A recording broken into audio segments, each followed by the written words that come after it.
Okay, so continue tayo. Private institution authorized by provincial statute to confer degrees under provincial law, but only if the program of study completed was a degree or authorized by the province. Okay, so in other words, kung ikaw ay merong postgraduate work permit, ikaw ay qualified mag-apply under this public policy. Okay, basta na-receive mo yung degree mo not earlier than January 2017. Okay?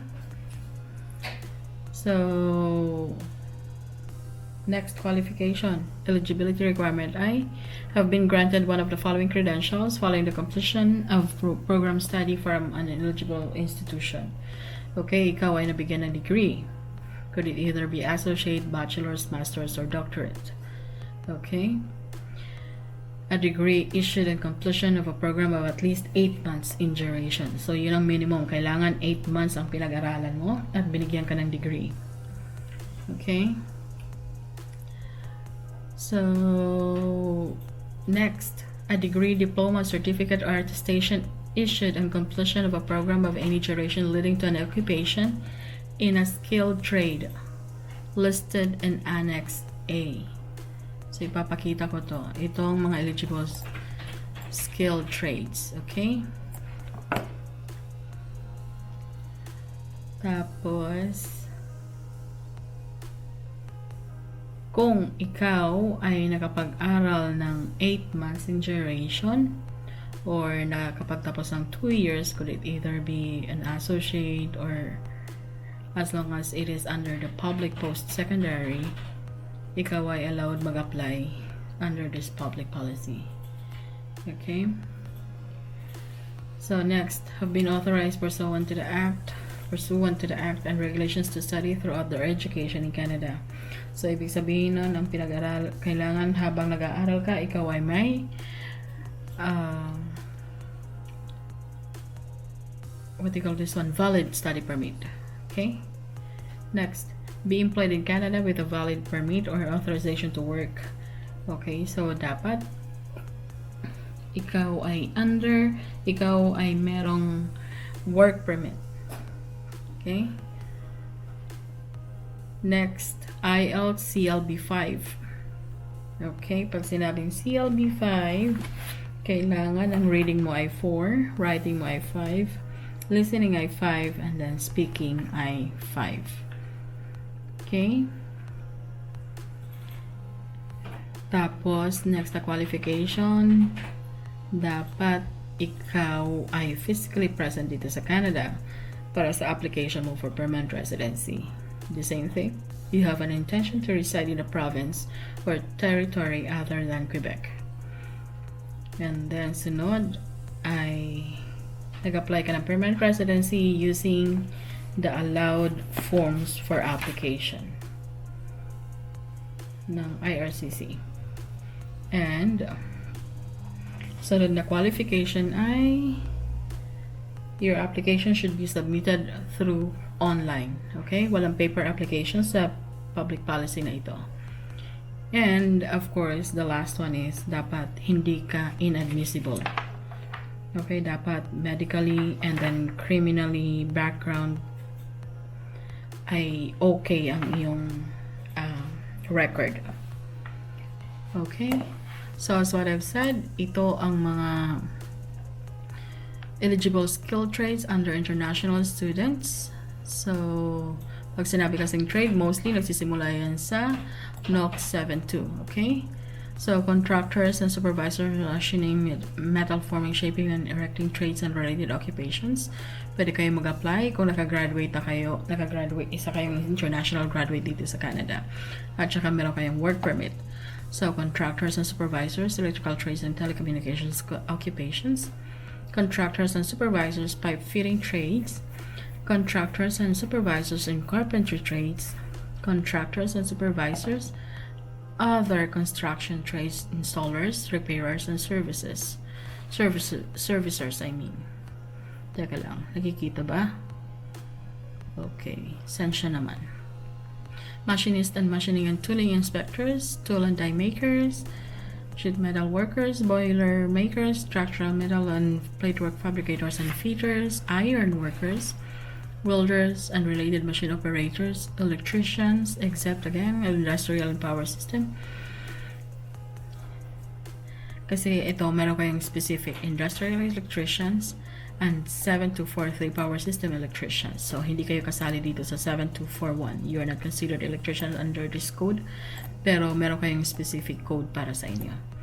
Electrical power line and cable workers, telecommunications line and cable workers, telecommunications installation and repair workers, cable television service and maintenance technicians, plumbers, steam feeders, pipe feeders and sprinkler system installers, gas feeders, carpenters, cabinet makers, bricklayers, concrete finishers, tile setters, plasterers, drywall installers and finishers and lathers, roofers and shinglers, glaciers, insulators, painters and decorators, except interior decorator.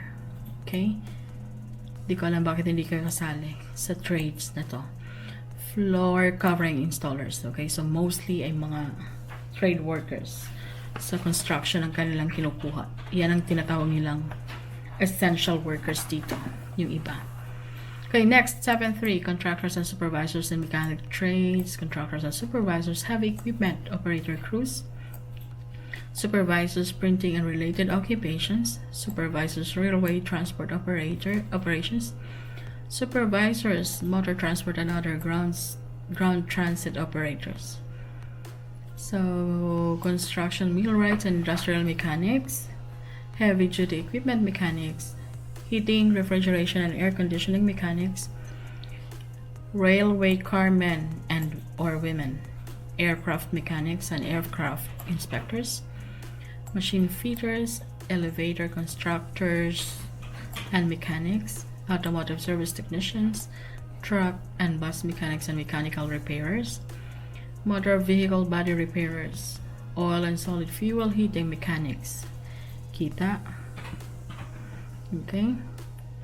Appliance servicers and repairers, electrical mechanics, motorcycle all-terrain vehicle and other related mechanics, other small engine and small equipment repairers, railway and yard locomotive engineers, railway conductors and brakemen or women, crane operators, drillers and blasters, surface mining, quarrying and construction, water bowl drillers, printing press operators, other trades and related occupations. So, sa major groups, supervisors and technical operations in natural resources, agriculture, and related production. So, kung ikaw ay supervisor sa logging and forestry, sa mining and quarrying, kung ikaw ay contractors as well and supervisor sa oil and gas drilling and services, underground production and development miners, oil and gas well drillers, servicers, testers, and related workers, logging machinery operators, agricultural service contractors, farm supervisors, and other specialized livestock workers. So, contractors and supervisors, landscaping, grounds maintenance, and horticulture services, pwede kayo mag-apply din. Fishing masters and officers, fishermen, or women. So, mga mangingisda, allowed kayo mag-apply ng PR under dito sa group na to. Next, no code 9.2 na nagsisimula sa 9.2. Processing, manufacturing, utility supervisors, and central control operators. Okay, so kung ikaw ay supervisor sa mineral and metal processing, petroleum, gas, and chemical processing and utilities, F&B processing, plastic and rubber products manufacturing, forest products processing, textile, fabric, fur, and leather products processing and manufacturing.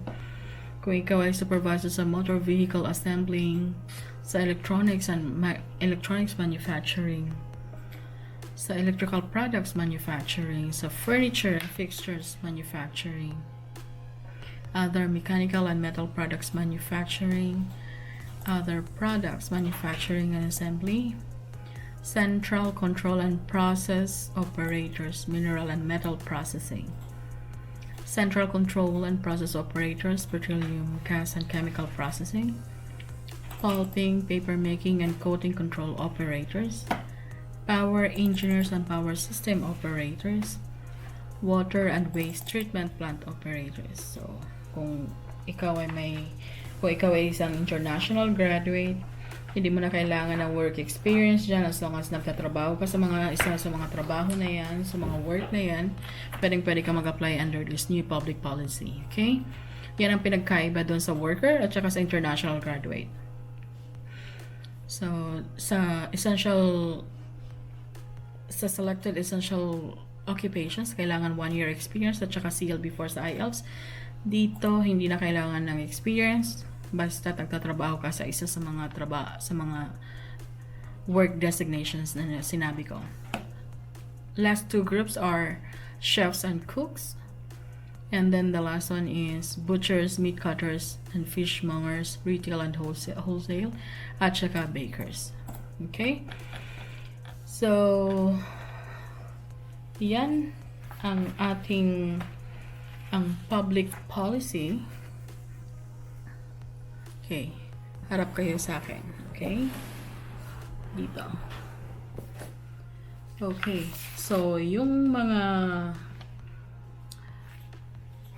work designation na sinabi ko sa inyo earlier, yun ang mga eligible related occupations na pag kayo, as what I've said, pag essential workers, pag meron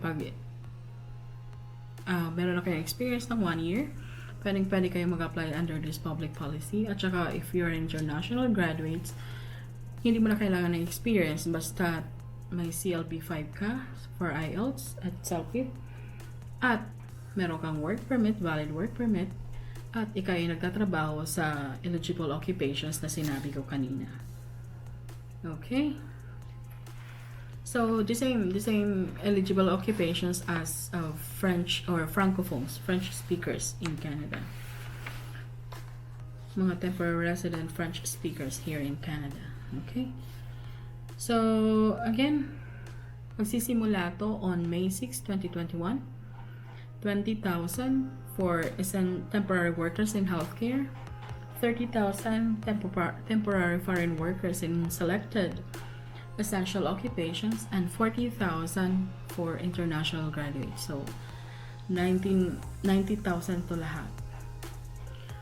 Sa sinabi ko nga kanina na it will open on May 6, and then tong stream na to will remain open until November 5.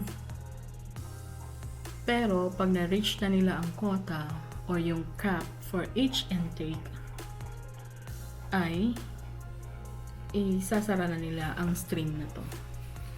So, if you have any questions, kung may mga tanong kayo regarding this new pathways on how to become a permanent resident dito sa Canada at you are currently in Canada, sabi ko nga ito ay para sa lahat ng nasa loob ng Canada. So, yung mga nasa outside ng Canada, hindi ito applicable po sa inyo. Okay? So, if you have any questions, sabi ko nga, Western's Immigration, my number, 604-377-5271, and my business partner's number is 647-708-5500.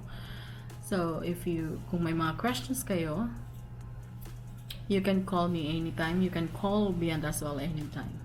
And we're very much willing to run through your assessment kung kayo ay if you are qualified in this new stream na binuksan ng IRCC or ng Immigration, Refugees and Citizenship Canada last April 14, 2021. Okay? Pinaka-low na IELTS to or CELPIP or language qualification. So, mga kababayan ko, grab the opportunity. Itong pinaka-easiest way on how to become permanent resident na hindi na kailangan ng points qualification, hindi mo na kailangan ng job offer sa mga ganitong pathway. Okay? Again, ito po ang inyong lingkod, Amor. Tapos na ang vlog ng nanay ko kasi ako muna ang nag-vlog ngayon. Okay, mga kachikahan? Again, kung may mga tanong kayo, send lang kayo ng email sa info@westlandsimmigration.com. Okay, thank you.